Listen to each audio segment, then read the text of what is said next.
Alors ce qu'il y a, c'est que le problème de fond qu'on a, nous, à part les Indiens depuis 10 ans, grâce à Shiba, ont des écoles de management. On n'a pas d'école de management en France. Quand on est pris des ingénieurs pour faire des directeurs d'usine, c'était logique quand on gérait le certain qu'on faisait des frigidaires, parce qu'un ingénieur, par les chiffres, il est certain que son pont va tenir. Quand on était sûr que le monde entier solvable a acheté des frigidaires, on pouvait jouer sur les chiffres. Maintenant, c'est plus vrai, il faut revenir sur des poètes, sur des rêveurs, des montreurs d'étoiles, des rêveurs. Hein. Regardez, les quelques métamessages que je décline, c'est pas moi, c'est dans une conférence, il y a un gars qui me dit, c'est marrant, toi tu as des métamessages, ce que j'appelle des étoiles. Hein, après je vais expliquer comment j'ai mis ça en place. Les étoiles. Première étoile, l'homme est bon. L'homme est bon. Hein. Il ne vole pas, laissez les magasins en libre service. Si vous fermez tout à clé, vous incitez au vol. Si vous ouvrez tout, personne ne vole. Surtout que vous expliquez aux gens que quand ils volent, ils se volent eux-mêmes. Nous, il y a un intéressement, il n'y a pas de prime à faillir. Il n'y a qu'une prime qui est la même pour le directeur, le DG, tout le monde a la même prime. Et les ouvriers ont jusqu'à 18 mois de salaire. Quand tu as 18 mois de salaire, tu peux facilement expliquer aux gens que quand ils volent l'entreprise, ils se volent eux-mêmes. Parce que c'est autant qu'on a au moins se partager. Hein. Il sait s'organiser. Les bureaux méthodes, supprimez-moi ça, les bureaux méthodes, prétendent être intelligents pour les autres. Les bureaux méthodes qui sortent jamais de leur bureau, qui vont jamais sur l'atelier. Laissez les ouvriers faire. Quand j'ai lancé mes mini-usines, le flux qu'il y en avait avant entre la fonderie, la découpe, c'était 10 à 12 jours. 2 jours en fonderie, 1 jour de stock, 3 jours, 10 à 12 jours. En 6 mois dans une usine, ils sont passés 1 jour, les gens. 1 jour.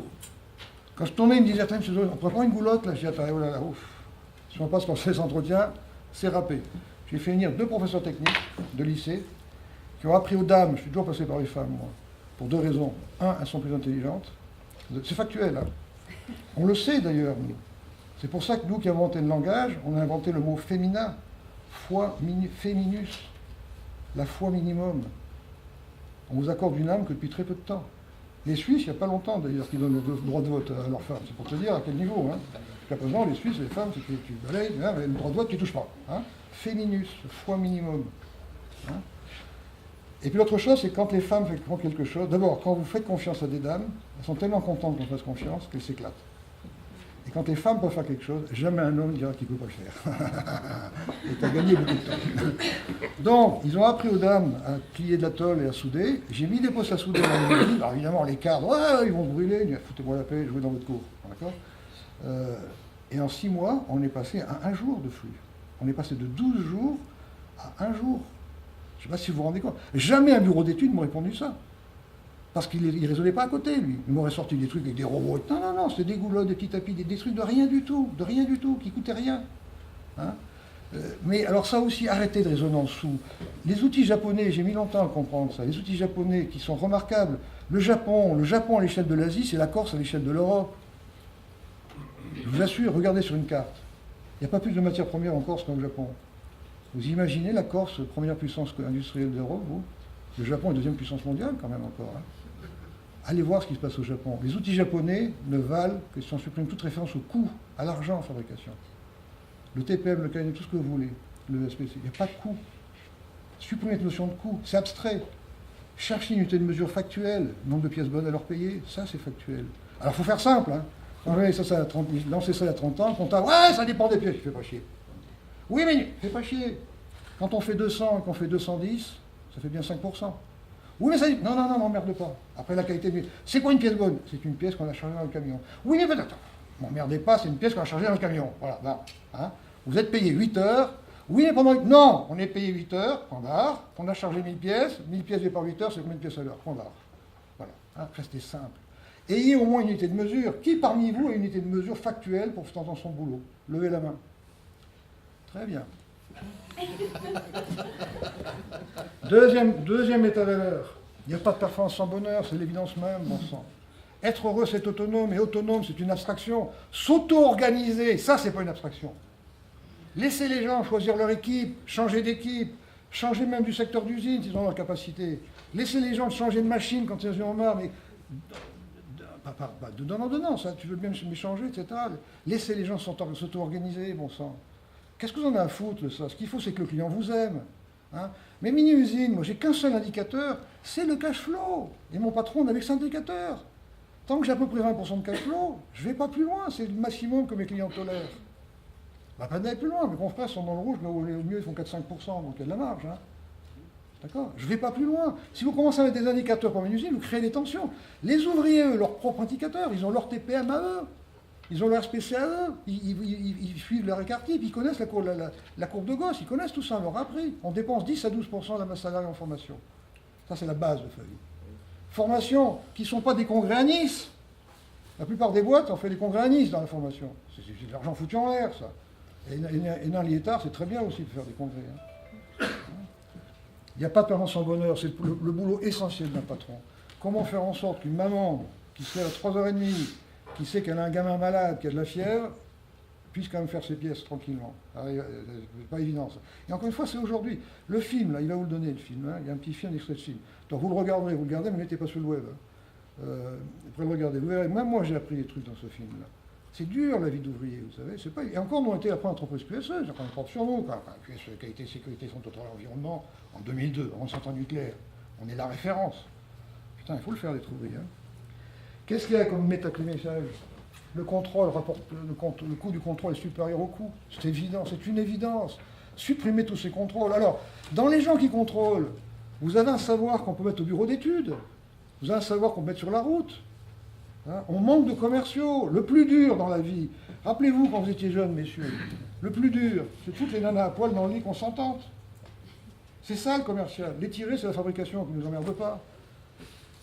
Mettre les femmes à poil dans le lit consentantes, c'est dur à faire. Hein. C'est ça le commercial. Privilégier les commerciaux. Et le commercial, ça ne s'apprend pas à l'école. C'est le rôle du patron de faire son tour d'usine et de sentir. Et on essaye, les gens. Et parfois, au bout de 6 mois, 1 an, on dit bah, écoute, mon grand, on s'est gouré tous les deux. T'es pas fait pour. Mais on a essayé. On n'a pas le droit de tolérer un mauvais commerçant. Et là, il n'y a pas de règle. C'est terrible. Il y a des tout mous qui sont d'excellents commerçants. Il y a des dynamiques qui sont d'excellents commerçants et vice-versa. C'est un don. Hein. Et surtout, ce que je disais précédemment, quand on contrôle, on empêche de faire plus. Pousser les gens à faire plus. C'est tellement agréable de faire plus. C'est quand même moins restriction que d'économiser. Après, je vais faire ça comme ça, mais c'est plus facile. Oui. La qualité est une histoire d'amour. Voilà. Alors la qualité, encore une fois, vous faites favy.com outils, voilà, j'ai modélisé 70 outils de la qualité. J'étais président du FQ longtemps. Je peux vous faire des codes sur les voies de perte de Taguchi, je vous tiens l'après-midi. Hein. Mais c'est trop compliqué. Si les salariés aiment faire leur métier, c'est de la qualité. Point barre. Si le client aime votre produit, et on ne peut pas aimer quelqu'un qui livre en retard, bon sang, respecter les délais, c'est la base de Favy. Ça, les ouvriers ont compris. Quand quelqu'un a promis quelque chose, il s'est gouré, toute l'usine va venir le week-end, travailler la nuit pour respecter le délai. Alors je le racontais hier au soir à la table, il faut aller jusqu'au grandiose, il y a je ne sais plus combien de temps, 15 ans, c'est des petites histoires, ça favy.com, histoire. Hein. Valérie, qui était une commerçante, qui est toujours une commerçante en fabrication, pièces diverses. Un vendredi matin, je fais mon tour d'usine, et puis elle m'arrête. Monsieur Zobrit, au bord des larmes, on va livrer en retard. Je dis non, Valérie, on ne va pas livrer en retard. Si, mais qu'est-ce qui t'arrive? J'ai les pièces, j'ai tout, elles sont prêtes à partir, mais j'ai oublié le transport. Je dis attends, c'est pas grave, c'était pour qui? Pour le gris à Rennes. J'ai appelé un hélicoptère. J'appelle l'hélicoptère à Toussaint-Noble, qui arrive en début d'après-midi. On appelle l'usine, on tombe sur un concierge quelconque qui dit qu'il y a un terrain de foot à côté. On livre les pièces. Il s'avère que le patron de l'usine, un certain Baudry, le gris, qui est un gars de l'APM que je connaissais, il m'appelle, il me dit attends, tu fumes toi maintenant? Je dis pourquoi? Il dit mais tes pièces, on n'en a rien à foutre, on n'est pas le samedi. Je dis attends, mais c'est pas pour toi qu'on a fait ça, c'est pour nous. Pour nous prouver qu'on ne pouvait jamais livrer en retard, quoi qu'il en coûte. Alors pour la petite histoire, depuis on appelle Valérie Miss Supercopter, les jeunes ne savent pas pourquoi, mais c'est resté dans les gènes. Ce que je veux dire par là, c'est qu'il faut être crédible. Si vous ne respectez pas les délais, ne parlez pas de qualité. Les ouvriers disjoncteront, même s'ils n'en ont pas conscience. On dit attends, il va y avoir de la qualité, on ne dit même pas les délais. Parce que lundi, c'est pas mardi, c'est factuel ça. Est-ce que ça c'est de la qualité? C'est compliqué comme message. Il faut que j'en utilise 10 pour savoir. Est-ce que c'est cher? Je ne sais pas, parce que ça vaut 50 centimes et que ça ne marche pas, c'est trop cher. Hein. Si ça vaut 25 €, que ça dure une vie, c'est pas cher. Par contre, si j'ai promis ça lundi et que je livre mardi, je suis un clodo. Soyez factuel dans vos trucs, pour ça. À respecter les délais, tout son temps. Mais c'est surréaliste, je regardais là, il y a eu la mode de Six Sigma, je ne sais pas si vous connaissez, si vous ne connaissez pas, surtout ne regardez pas. Hein, c'est une merde. Six Sigma, c'est 3 secondes par rapport à un siècle. Donc tu as des intervenants, des trucs, des machins, alors c'est bien foutu, peut-être Black Belt, Red Belt, Yellow Belt, Green Belt, c'est comme au judo. Bon, hein. On prétend chercher de la précision à 3 secondes par siècle, alors qu'il faut 15 jours pour une carte d'identité. Non, attends, hein, alors qu'il y a des machines en panne qu'on ne répare pas parce qu'on fait une réunion. Non, attends. Qu'est-ce qu'il y a comme autre métavaleur? Tout est dehors, retenez ça, tout est dehors, on s'en supprimer les contraintes internes, je vais y revenir. Tout est dehors, les commerciaux mieux ouvriers, faire rentrer le dehors dedans, votre boulot c'est de faire rentrer le dehors. Le diable est dans les cloisons, supprimez les cloisons. La mini-usine, il n'y a plus de cloisons. Le mec qui a tout dans sa tête, il n'y a pas la cloison entre le gars qui achète, le gars qui vend, le gars qui fait la gna. Supprimez les cloisons, faites éclater les cloisons.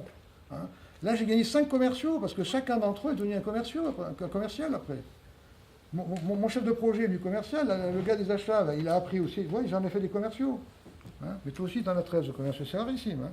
La plupart de mes confrères, pour 600 personnes, ont 3 commerciaux.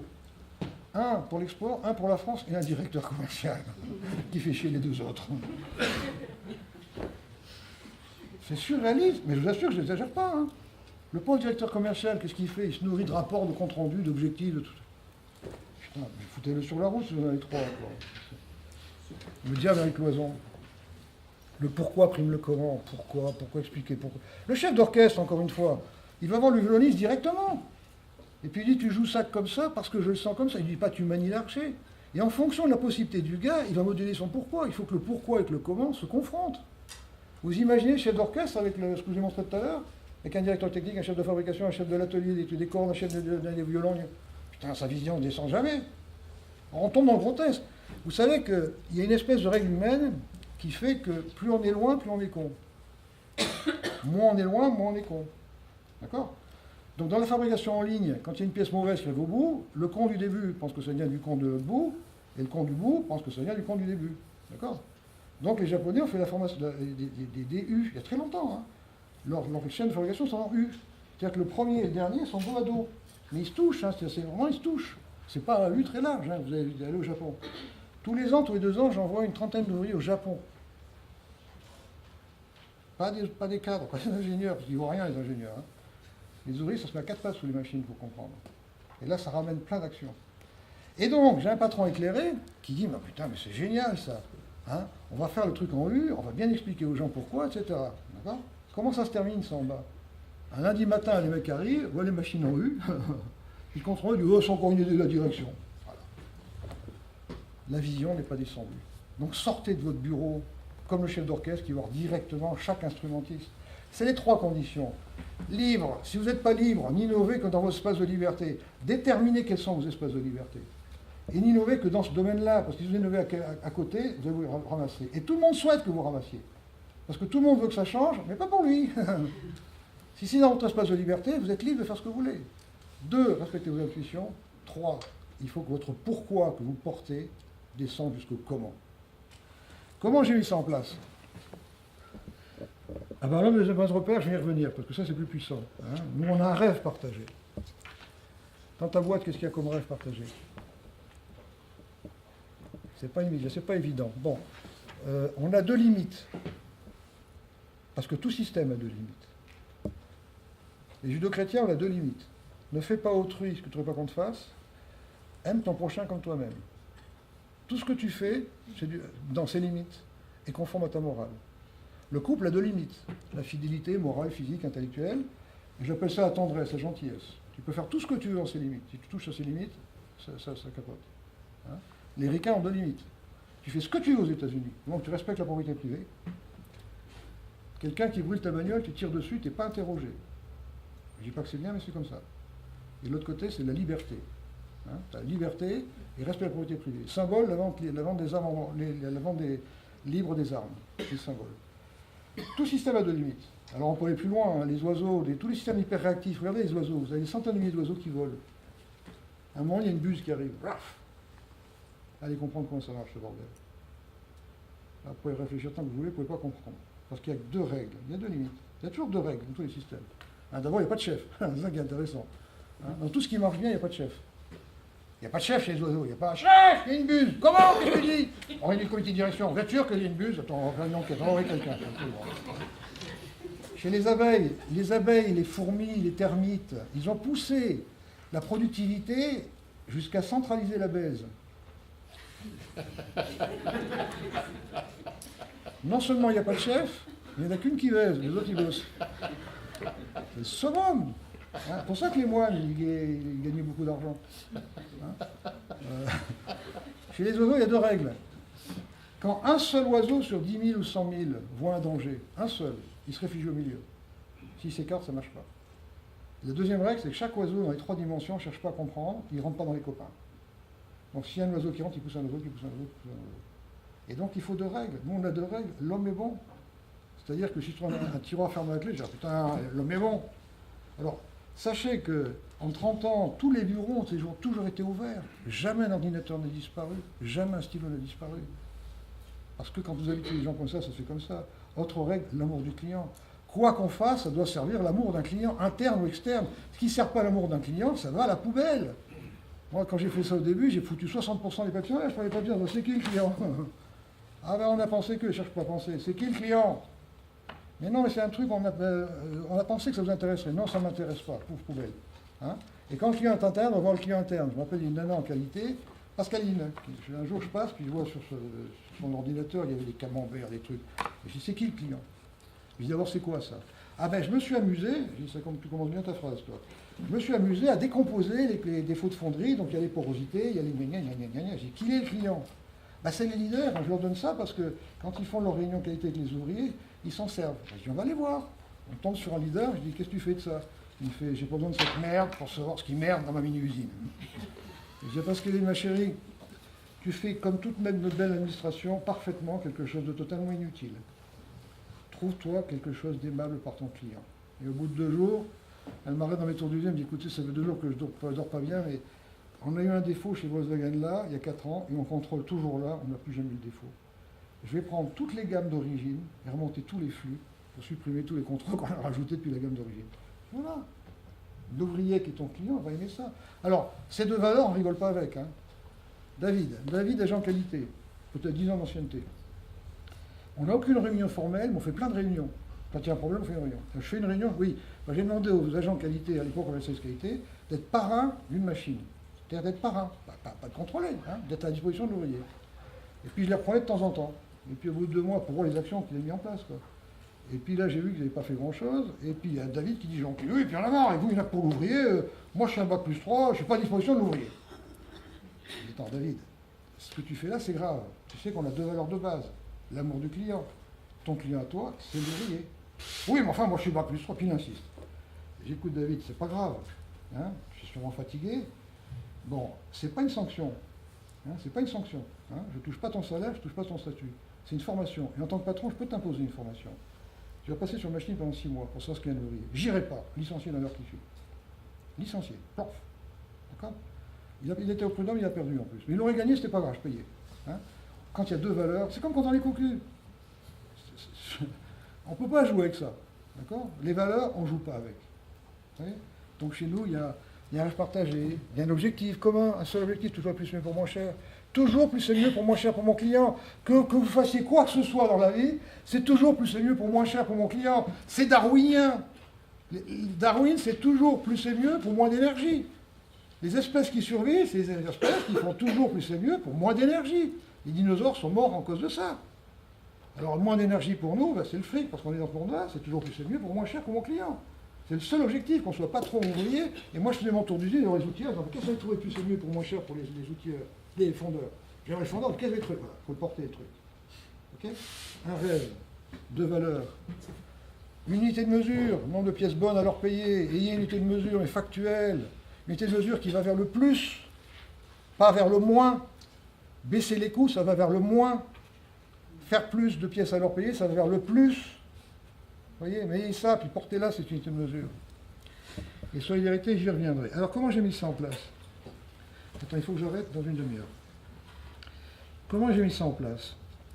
Donc, qu'est-ce qu'on avait à l'origine? Je vous ai déjà expliqué le bordel qui est entre le gars qui prospecte, le gars qui, le gars qui. J'avais un autre bordel, alors mes confrères sont encore comme ça d'ailleurs, tant mieux pour eux. Hein. Supposez un client, attends, je vais prendre une page, ça va plus vite. Supposez un client qui prend 1500 pièces par jour. Puis le client, un jour, dit, je veux plus que 1000 pièces. Alors ça arrivait à Chantal. Chantal mettait 2 jours à enregistrer la commande. Alors je vais voir Chantal, je dis, mais comment on peut penser 2 jours pour enregistrer une commande? Ah, vous ne rendez pas compte? Ah bon, alors je vais aller voir son chef, tu te rends pas compte. Ah bon. C'était pas grave, parce que de toute façon, il fallait attendre la réunion planning en fin de semaine. Donc autrement dit, le pauvre mec qui a dit ça le lundi, ça attendait le vendredi. Et si un cadre important n'était pas là, on attendait le lundi matin la réunion 4. En ce moment, on faisait 1500 pièces. Hein. Et là, on décidait de passer à 1000 pièces, dans les petites bandettes, d'accord. Après, ça passait le lancement, ordonnancement, qui faisait faire 800 pièces ou 1000 pièces pour récupérer les 1500 pièces qu'on avait fait par le truc, d'accord. Hein. Donc, ça marchait comme ça. Ça marchait donc avec ma fonderie, donc 10 jours après, commence à faire que 800 pièces, etc., qui faisait un stock, qui passait ça à la finition, qui faisait un stock, qui faisait la découpe, qui faisait un stock, qui faisait l'usinage, puis après l'expédition, l'outillage au milieu, un petit DRH, 2 nanas, un service achat, qu'est-ce qu'il y avait encore? Et en faisant mes tours d'usine, je repère très vite que tout le monde savait régler, contrôler. Et en discutant avec les gens, il y a un régleur qui me dit qu'il était fraiseur dans le temps, puis que ça ne l'embêtait pas de revenir fraiseur. Donc un jour, je dis au fraiseur, bah, écoutez, je vous donne 3% d'augmentation, vous passez à l'outillage. Ça ne vous gêne pas? Non, non, non, ça ne me gêne pas. Bon, d'accord. Donc je dégage le régleur. Et je prends 3 dames qui faisaient des opérations qui s'enchaînent, et j'ai écouté, à partir de demain, vous réglez et vous contrôlez vous-même les machines. Et je supprime le contrôle d'expédition. Donc faites attention. Donc les dames, à partir du lendemain, règlent et contrôlent. Et en une semaine, elles font 20% de pièces en plus. Je me dis, tiens, c'est curieux ce truc. Alors j'attends quand même pour voir, quoi. Je vais aller les voir tous les jours, en discuter, et ça reste 20% de pièces en plus. Alors là, j'analyse. Qu'est-ce qui s'est passé? Il s'est passé la chose suivante, c'est que ça, c'est l'intervalle de tolérance. Hein, une pièce doit faire 10 mm plus ou moins millimètres. Le régleur, qui devait passer toutes les 4 heures, vous savez que tout est sinusoïdal. Hein, une machine, il y a la pression de l'air qui varie, la température, donc c'est sinusoïdal. C'est pour ça que le SPC est inventé d'ailleurs. Hein. Il réglait la machine là, ce cochon, de façon à ce qu'elle fasse ça, pour pouvoir justifier son salaire, pour pouvoir justifier sa présence, puisqu'il passait toutes les 4 heures. Les nanas, elles m'ont réglé la machine là. Donc on ne perdait pas toutes les 4 heures, un quart d'heure à contrôler, à régler, parce qu'il y avait un contrôleur qui passait aussi. Il ne foutait pas 15 pièces en l'air pour le réglage. Qui plus est, le loi de paire de Taguchi. Taguchi dit le coût croît comme le carré de la distance au nominal. Tout est gaussien, ça c'est le nominal, ça c'est un terme de tolérance. Taguchi dit le coût croît comme le carré de la distance au nominal. Le régleur, quand il réglait là, il était loin du nominal. Les nanas qui étaient mis là, c'était au nominal. Comme le coût croît comme le carré de la distance, c'est là qu'il y a le fric. Qui plus est, avant, quand le contrôleur trouvait une pièce, ouais, pièce mauvaise. Alors, est-ce que ça venait du réglage, est-ce que ça venait du contrôleur, est-ce qu'il n'avait pas bien contrôlé la première fois? On disait que ça venait de l'ouvrier, forcément. Comment voulez-vous qu'une machine se drague toute seule? Alors, problème, hein, réunion, Ishikawa, compte rendu, ça, ils arrêtent, on fait du cause à effet, enfin, un bordel, quoi, pour rien. Les dames, quand il y avait des pièces mauvaises, elles repéraient le truc, elles corrigeaient le truc, elles écartaient les pièces mauvaises depuis la dernière pièce bonne, elles continuaient à produire après avoir corrigé. L'équipe suivante qui venait, elle disait, vous ferez gaffe parce qu'il s'est passé ça, elle donnait un compte-rendu verbal qui était intégré, alors qu'avant, il n'y a pas de compte-rendu verbal, hein. Il fallait attendre l'écrit, truc machin. Et elle restait volontairement, spontanément, pour trier les pièces qu'elles avaient mises de côté sur la deuxième équipe. Pas de papier, pas de rapport, pas de tension, pas de... Voilà. Entre le régleur, le contrôle, l'ouvrier, j'avais des diables, j'avais des cloisons. Quand j'ai vu ça, qu'est-ce que j'ai fait? Ben, j'ai généralisé. Et là, j'ai commencé à prendre certains régleurs qui brillaient en disant, mais le commercial, ça ne vous intéresse pas, vous? Voilà, on pourrait essayer. Et puis d'autres, je les ai mis au... Alors, il faut dire qu'au BE, à l'époque, c'était sur planche à dessin. Donc, il y a pas mal de régleurs qui avaient un BTS ou un truc comme ça. Maintenant, c'est effectif avec les logiciels qu'il y a. On ne peut pas rentrer directement dans le système comme ça, quoi, hein.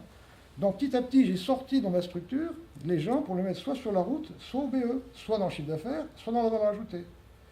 Là-dessus, chance, mais il en faut. Comme une fois, je racontais un truc à Max Rousseau, et puis je lui dis, là, j'ai pas de mérite, j'ai de la chance. Il m'a dit, je te paye aussi pour ça.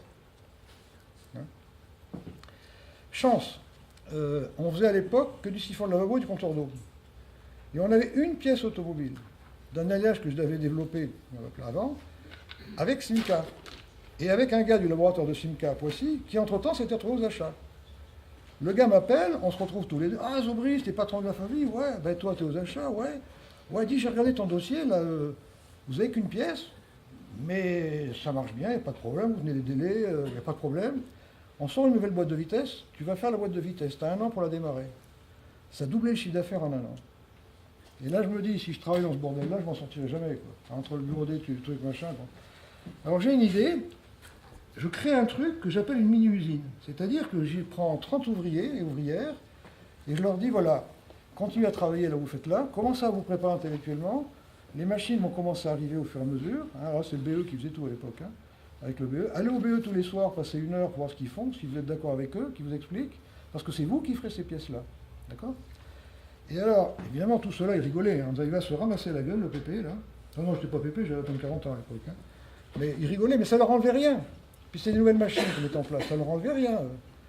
Donc on met les machines en place, ça démarre tout doucement. Alors l'idée que j'ai eue, c'est tout de suite de mettre le Telex là, hein, de dire aux gens, vous regarderez vous-même, parce que je voulais chanter Chantal tout le bordel là.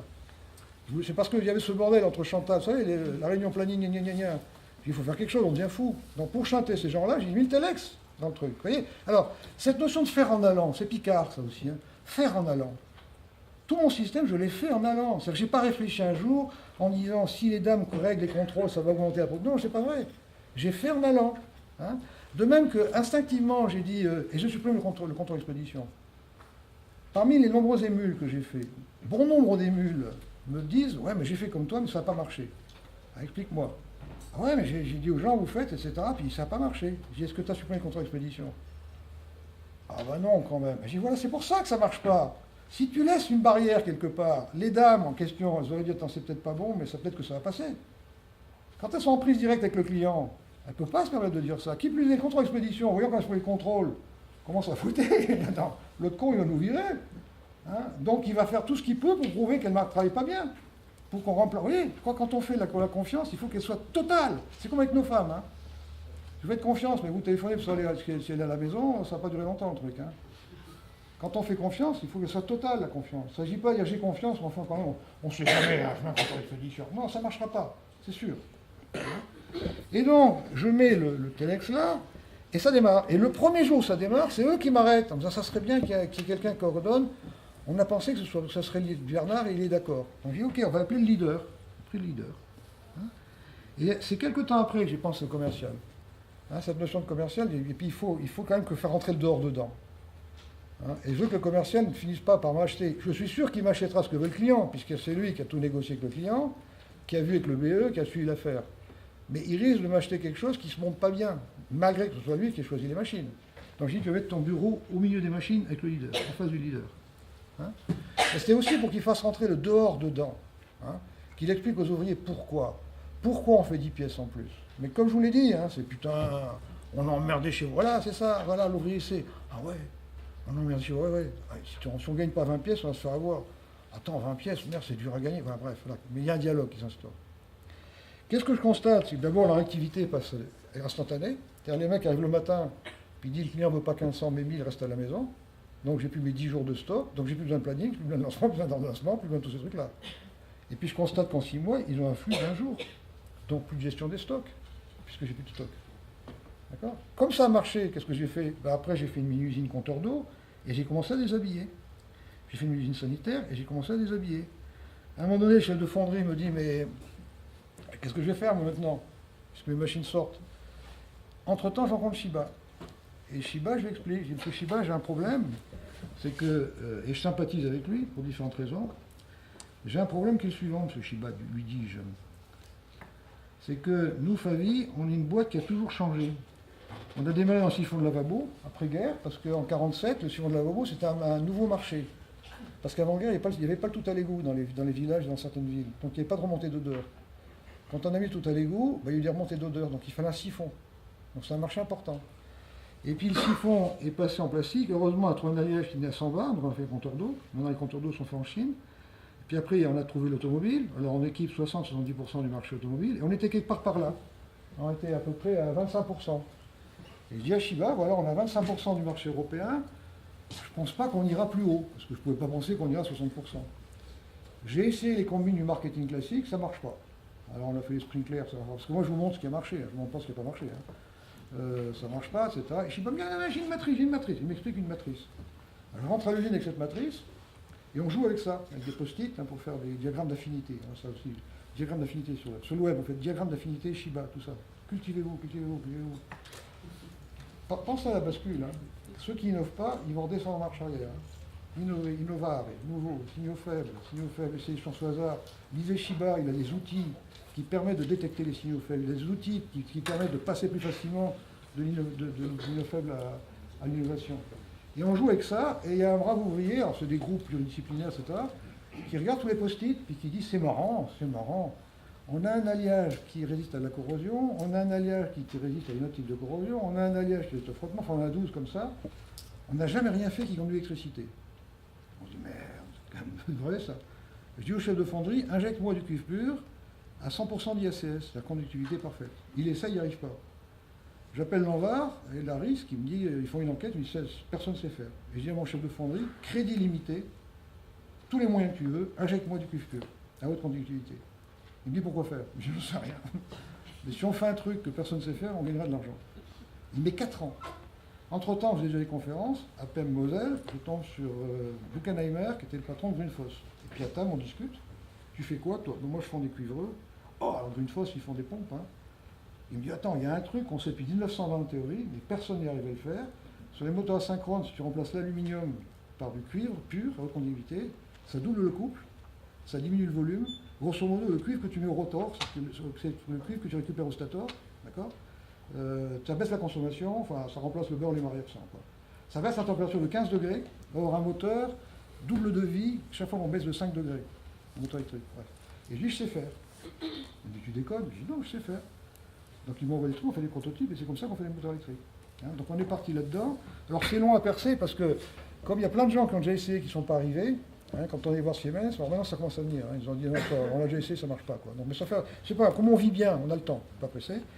Et puis récemment, avant de partir en trait, je trouve un âge qui tue les bactéries. Donc on est en train d'équiper les hôpitaux avec les clenches, les têtes de robinet, les cuvettes de chiottes, etc. Parce que les bactéries se développent sur l'inox et l'aluminium. Elles prolifèrent, mais pas sur cet âge-là. Pourquoi j'ai parlé de ça? Attends, j'étais là-dedans. Pourquoi j'ai parlé de ça, pour si vous m'écoutez? Oui, donc, pour tout ça, pour vous dire que Claude, chef de fonderie, je l'ai mis en recherche et développement. Lui qui passait son temps, tout ça pour dire que toute la structure intermédiaire, je l'ai mis soit en recherche et développement, alors ça l'occupait jusqu'à la retraite, parce que 4 ans pour y arriver. Après, il a fallu adapter la technologie, parce que Siemens m'a dit, vous pouvez faire des rotors de locomotives, de petites locomotives, des rotors comme ça, donc il a fallu faire des investissements colossaux hein, pour y arriver. Donc ça l'occupait jusqu'à la retraite. Le chef de l'usinage, quand j'ai sorti une machine de l'usinage, il me dit, qu'est-ce que je fais, moi? J'écoute Dédé. Il y a un truc qui m'horripile, c'est l'huile de coupe. Hein, quand vous faites de l'usinage, vous avez des torrents d'huile de coupe. Ça fait des allergies. Les copeaux collent. La tournure, après, il faut la sécher. Ça fait de la fumée. Hein. Si jamais c'est pas sec, mais dans un four, ça explose. Enfin, bon, bref. Je suis pour l'huile de coupe. Mon chef, j'en sais rien, vous démerdez. Vous n'avez plus rien à faire. Je suis pour l'huile de coupe. Il va à l'Anvar, et un coup de bol, l'Anvar l'envoie voir un INRA quelconque, et il y a un chercheur qui est en train de développer de l'huile végétale, où on met quelques centimètres cubes sur 8 heures. Hein, et c'est l'évaporation de l'huile qui absorbe les calories. Hein, alors pendant 25 ans, on était les seuls, à ma connaissance, à usiner sans huile. Je ne sais pas si vous vous rendez compte le fric que ça représente. Plus besoin de sécher les copeaux, plus besoin de laver les machines. Les copeaux coulent tout seuls, plus d'allergie. Les copeaux, vous les prenez, vous les mettez dans le four, pas besoin de les sécher, pas besoin, etc. Vous voyez? Donc, je vous donne ces quelques exemples-là pour vous dire comment, petit à petit, j'ai recasé tout le monde. Tous les gens qui étaient improductifs entre les deux. Alors, les 2 nanas qui étaient au RH, comment je les ai supprimés? Alors ça, c'est toujours l'impulsion. Un jour, j'ai de bonheur, et je vois un brave homme qui arrive en sueur, en poussant sa mobilette, vraiment en sueur. Qu'est-ce qui vous arrive? Ah, je mobilette, un jour à 20 points, ça fait 2 jours qu'elle allait bien, et puis je suis parti à l'heure, puis elle s'est arrêtée à 1 kilomètre. Je dis, bon, amenez la mobilette au service d'entretien. Il me dit, on peut mettre la mobilette au service d'entretien? Attendez, si vous tapez sur la tête, c'est pas ça qui répare la mobilette. Hein. Donc amenez-la au service d'entretien. Il dit oui, mais alors pour mon salaire, parce que. Alors on avait des règles intelligentes, hein. 5 minutes en retard, 5 minutes, j'ai sauté 5 minutes, 2 fois 5 minutes, j'ai sauté 3 quarts d'heure, enfin des conneries. Quoi. Je m'en occupe. Je monte au bureau, je tombe sur Ginette, qui gérait ça, et j'explique à Ginette. Je dis, bah, le père Joseph est en retard, là, et j'ai le malheur de lui dire, le service d'entretien répare la mobilette. Comment ça s'entretient qui répare le... Ça vous fout, c'est mon problème, non, c'est pas le vôtre. Oui, mais vous vous rendez compte, est-ce qu'on va? Bon, ça avait le nom de m'énerver. Et je lui dis, vous touchez pas son salaire. Ah mais vous vous rendez pas compte, ça? Non, il n'a pas fait exprès. Personne ne fait exprès d'arriver en retard. Ce que vous faites, c'est injuste. Il n'y a rien de pire que l'injustice. Hein? Oui, mais je prends le téléphone devant elle, j'appelle le patron d'entretien, Georges, je dis Georges, je descends dans 5 minutes. Je ne veux plus voir une pointeuse, ni une horloge, ni une sonnerie. Plus de référence au temps.